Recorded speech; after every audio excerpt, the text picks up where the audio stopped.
paņemsim mazliet klusuma brīdi, lai novērtētu, ka manās rokās ir šis. Nu, karaču čau, esmu Dāna Avangard, un es beidzu prokrastinēt uz visu manu lietu, bet, pirms tam man arī bija īstenībā tāds mērķis dabūt testosteronu savā organismā, un tad es uzfilmēšu video par manu ceļojumu, un tieši kā es to visu dabūju gatavu. Galvenā ideja šim ir tas, lai cilvēki beidzot uzzinātu, kā to var izdarīt, jo liela daļa cilvēku pat nezina, ka tā Latvijā ir opcija, ka var veikt hormonu terapiju šeit Latvijā. Jāatzīst, ka ir čakars. Man bija jāčakarējas pēc iespējas mazāk. Ir trans cilvēki, kuriem bija tas jādara vairāk, bet man bija tāds vēl ok variants. Principā tas, ko es no savas pieredzes ieguvu, ir tas, ka ir iespējams to izdarīt divos ceļos. Ejot caur Tvaiceni, tātad Rīgas psihiatrijas un narkoloģijas centrs Tvaika iela 2. Un ir iespēja to darīt privātā ceļā. Vislielākās atšķirības ir tieši naudas ziņā šajā visā. Man šis gāja divos posmos. Vispirms es gāju caur Tvaiceni, kur man nesanāca, neiedziļināsimies tur, bet es pateikšu par to procesu, kas bija personīgi man. Tā kā Latvijā nav noteikts vispār pilnīgi nekas absolūti, soli pa solim, kā mēs iegūstam hormonus, sanāk tā, ka katram trans cilvēkam principā ir pilnīgi unikāla pieredze.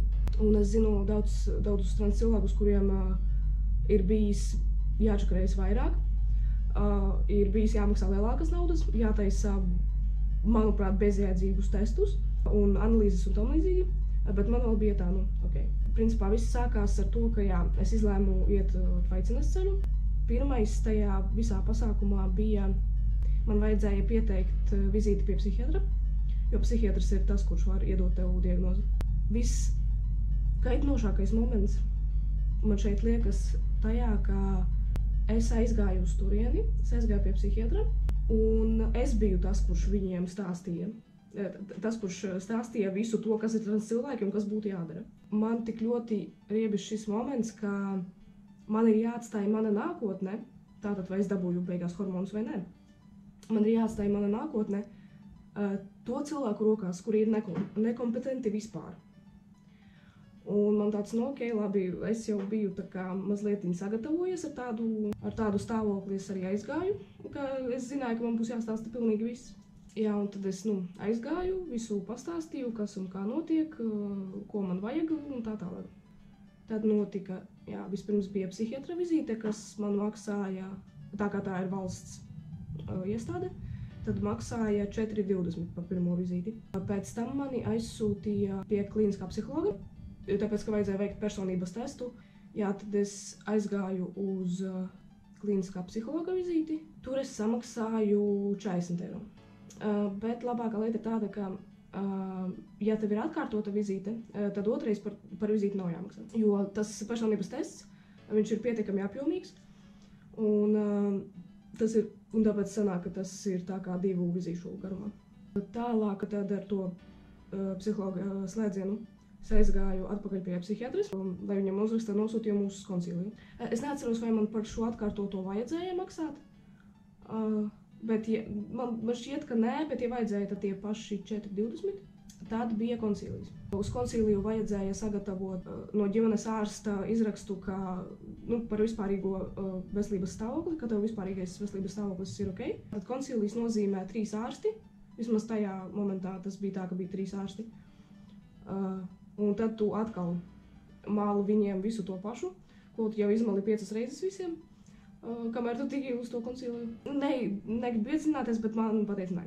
Un tad man bija smagi. Tādā ziņā, ka kopumā man ar mentālo stabilitāti ir diezgan labi. Man nav nekādu papildus tādu mentālās veselības problēmu, bet man bija sabrukums. Un, tad es tur sāku dzerstīties, un tad es tā kā bišku savācos, un tad atkal dzerstījos, un jā. Karoči, bija tāds riktīgākais uz augšu, uz leju, pa kalniem un pa lejām variants, jo, es gāju uz to tvaicini ar tādu, jā, būs, tā kā es esmu pārliecināts par visu, un beigās man tad nepateica neko labu. Par koncīlija slēdzienu, cik palītu viņu dabūtu, vajadzēja maksāt 10 eiro. Tas tā kā manā pieredzē un manā ceļā. Un tad es aizgāju pa privāto ceļu. Tās ir pavisam citas naudas. Pavisam citas naudas tās ir. Un Jēzus Marija. Šajā gadījumā es gāju cauri Vivendi centru. Tā ir tik laba vieta, tā ir tik superīga vieta. Tas ir jā. Tā kā tā ir privātā vieta, tad tas maksā daudz dārgāk. Un es pilnīgi saprotu, ka tas nevar būt pieejams visiem. Es vienkārši esmu šajā, privileģētajā punktā savā dzīvē, ka es varu to atļauties. Es aizgāju vispirms pie psihiatra, un es viņam pastāstīju, ka, čābuks, esmu trans, man vajadzētu hormonus un man vajag psihiatra atzinumu. Un tad es pateicu, ka tā diagnoze ir tur kaut kāda F kaut kas, karoči uzlikšu, jo es tagad uzreiz uz vietas neatceros. Tad es principā parunāju kaut kādas 15-20 minūtes ar viņu, un viņš man tā pasaka, es neredzu iemeslu tev nedot diagnozi. Man tāds, Jēzus Marija, paldies! Tā vizīte maksāja, ja es pareizi atceros, tas 60 eiro. Un tad viņš teica arī, ka viņš labprātāk un drošāk justos, ja viņš nebūtu vienīgais, kas nosaka šo diagnozi. Es aizgāju tad tālāk, tajā pašā bija Vivendi centrā pie klīniskā psihologa, lai uztaisītu personības testu. Un pirmā vizīte arī laikam bija 60. Atkārtotā vizīte, lai apskatītu rezultātus vai parunātu par rezultātiem un tam līdzīgi, tā bija 30. Dabūju savu diagnozi, tad saprotam, ka mums ir diagnozes, ja? Tā kā visi diagnozi ir šeit, mums rokās, mums ir papīrs. Endokrinologa vizīte man bija Austrumu klīniskajā Gaļazars. Es salikšu visu informāciju par tiem ārstiem un par visiem numuriem, kur reģistratūras, visu aprakstā. Šo ārstu man ieteica, un tāpēc es zināju, ka šeit būs ok. Ja. Pie endokrinologa ir jāiet ar asins analīzēm, lai viņš varētu paskatīties tur visu un tad noteikt konkrētu tavam ķermenim, tavam organismam vajadzīgo hormonu devu. Ļoti gribu paslavēt šo endokrinologu, jo viņš tevi uzrunā pareizajā dzimtē, tā kā tavā izvēlētajā dzimtē. Un viņš vispirms apjautājas par, piemēram, kādu tu esi izdomājis vārdu, kad tu mainīsi dokumentus vai kaut ko tādu. Kad tu ar viņu runā, tad tu sāc tā kā justies mierīgāk un ērtāk. Ļoti kompetents, ļoti foršs ārsts.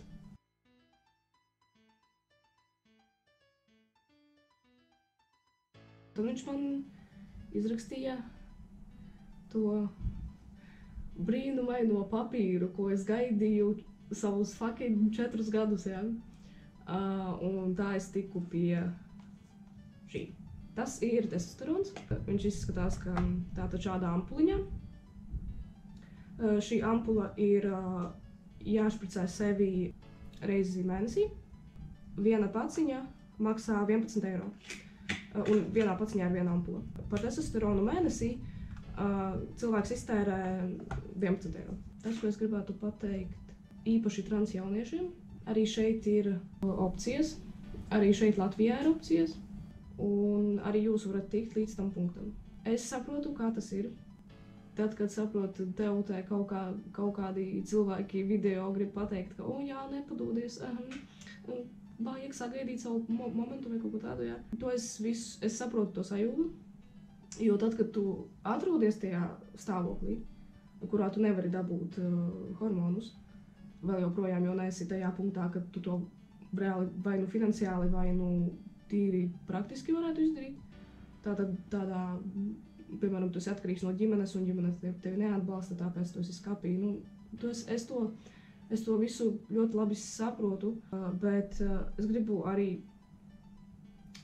lai jaunieši saprot, ka es pirms 2 mēnešiem vēl nebiju tajā punktā galīgi.